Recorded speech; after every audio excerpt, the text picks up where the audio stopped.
नमस्कार, मैं हूँ शालिनी और आप देख रहे हैं लोक भारत न्यूज। आइए बढ़ते हैं आज की बड़ी खबर की ओर।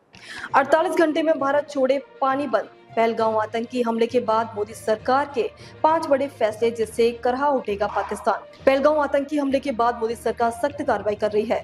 पीएम मोदी ने सऊदी अरब का दौरा रद्द कर सीसीएस की बैठक की, जिसमें पाकिस्तान के खिलाफ कई बड़े फैसले लिए गए। सरकार ने सिंधु जल समझौता रोका, पाकिस्तानी नागरिक के वीजा रद्द किए और उन्हें भारत छोड़ने का आदेश दिया।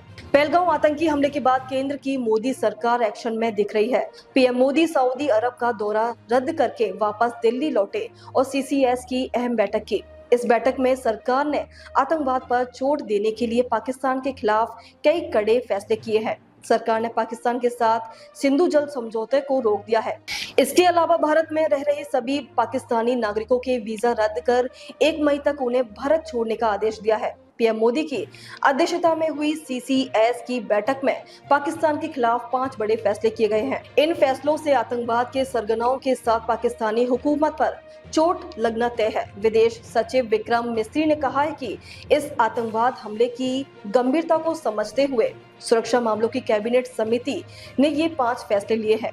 पाकिस्तान पर क्या पड़ेगा प्रभाव? सिंधु जल संधि के तहत पाकिस्तान को सिंधु, झेलम और चिनाब नदियों का 80% पानी मिलता है, जो उसकी कृषि और अर्थव्यवस्था की रीढ़ है।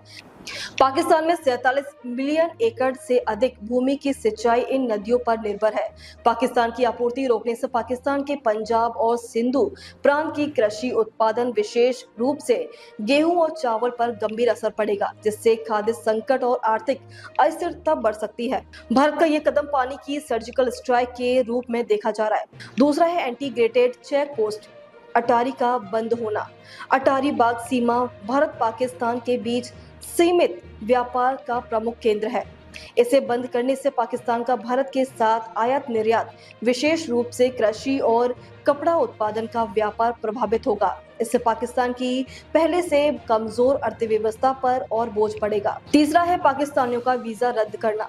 ये एक बड़ा कूटनीतिक फैसला है। पाकिस्तानी नागरिकों को भारत यात्रा से रोकना और मौजूदा SVES वीजा निरस्त करने से पाकिस्तान का क्षेत्रीय सहयोग संगठन में प्रभाव कमजोर होगा। ये कदम पाकिस्तान से भारत में संदिग्ध व्यक्तियों की घुसपैठ को रोकने में प्रभावित हो सकता है। चौथा है 48 घंटे में पाक नागरिकों को छोड़ना होगा देश। 48 घंटे का अल्टीमेटम पाकिस्तान को ये संदेश देता है कि भारत अब आतंकवाद के जीरो टॉलरेंस की नीति अपना रहा है। पांचवा है पाकिस्तानी उच्चायोग में कर्मचारी कम करना। यह भी एक कूटनीतिक दबाव है।